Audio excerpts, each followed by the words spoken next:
భూపాలపల్లిలో సామాజిక కార్యకర్త లింగమూర్తి హత్యపై మంత్రి సీతక్క స్పందించారు. ప్రశ్నిస్తే హత్యలు చేయడమేంటని మంత్రి చెప్పారు. గతంలో ఆయన కాళేశ్వరం మీద కేసులు వేసినట్లు తెలిసిందన్నారు.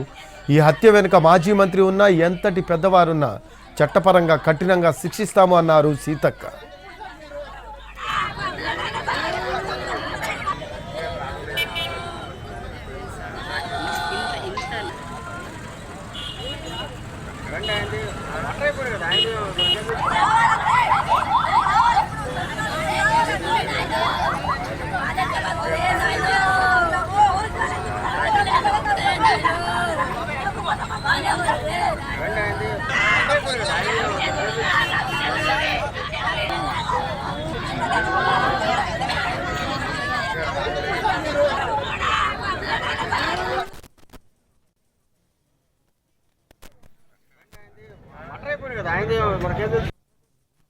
భూపాలపల్లి, పెద్దపల్లి జిల్లాలలో గత కొంతకాలంగా ఇలా వ్యక్తిగత కక్షలతోటి ప్రశ్నించే వారిని హత్యలు చేయించడం అనేది గతంలో కూడా మనము ఇద్దరు అడ్వకేట్లది కూడా చూసినాం.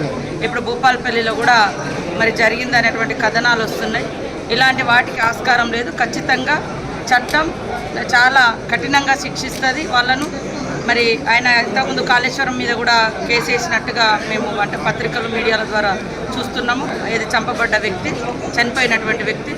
సో దాని మీద నిజంగా ఇలాంటి అంటే వాళ్ళకు ఉండేటువంటి డౌట్స్ కానీ, అన్యాయం జరిగినప్పుడు కానీ ఒక సామాజిక కార్యకర్తగా ప్రశ్నిస్తే చంపడము, అలా భయభ్రాంతులకు గురి చేయడం అనేది ఈనాడు ఉన్నటువంటి ప్రజాప్రభుత్వంలో అలాంటి దానికి తావులేదు. ఖచ్చితంగా కఠినమైనటువంటి శిక్ష వాళ్ళు ఎంతటి వాళ్ళైనా, రాజకీయ నాయకుడే కానీ, మాజీ ఎమ్మెల్యేలే కానీ, మాజీ మంత్రులే కానీ, తాజానే కానీ ఖచ్చితంగా కఠినమైనటువంటి శిక్ష అవుతుంది.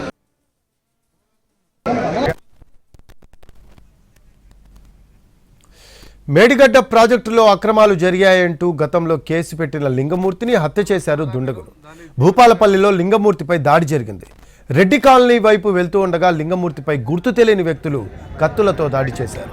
ఈ దాడిలో తీవ్రంగా గాయపడ్డ లింగమూర్తిని ఆసుపత్రికి తరలించే ప్రయత్నం చేశారు. ఆసుపత్రికి తరలించే లోపే లింగమూర్తి చనిపోయాడు.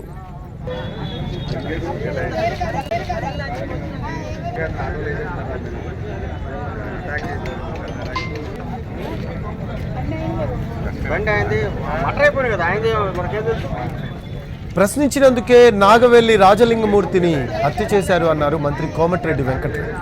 10 ఏళ్ల పాటు బీఆర్ఎస్ అరాచకాలు చేసిందన్నారు ఆయన. మేడిగడ్డపై కోర్టులో వాదనలు జరుగుతున్నాయని తెలిపారు కోమటిరెడ్డి వెంకటరెడ్డి. గత 10 సంవత్సరాలుగా రాక్షస పాలన సాగిస్తూ వాడు చేసిన దోపిడీ మీద ప్రశ్నించిన వారిని హత్య చేసే వరకు దిగజారిన రోజు నిన్నటి రోజు. నిన్న నాగవెల్లి రాజలింగమూర్తి అనే సామాజిక కార్యకర్త క్రూరంగా హత్య చేయబడడం, అది కూడా సాయంకాలం వేట అందరూ చూస్తుండగానే హత్య గావించబడడం చాలా బాధాకరం. దాన్ని తీవ్రంగా కాంగ్రెస్ పార్టీ పక్షాన, తెలంగాణ ప్రజల పక్షాన కూడా దీన్ని తీవ్రంగా ఖండిస్తున్నాం. ఇతని కేసు మీకు తెలుసు, 35,000 నుంచి 35,000లో అయిపోయే కాళేశ్వరం ప్రాజెక్టుని 1,35,000 కోట్లకు పెంచి దోచుకున్న దాని మీద ఆయన కోర్టులో ఫైట్ చేస్తున్న సంగతి మీ అందరికీ కూడా తెలిసిందే. అది ఆర్గ్యుమెంట్స్ కూడా నడుస్తున్నాయి. అందులో కేసీఆర్, హరీష్ రావుతో పాటు ఇంకా 3 పేర్లు, మొత్తం 5గురిని దోషులుగా చేసి వారు కోర్టులో కేసు వేయడం జరిగింది.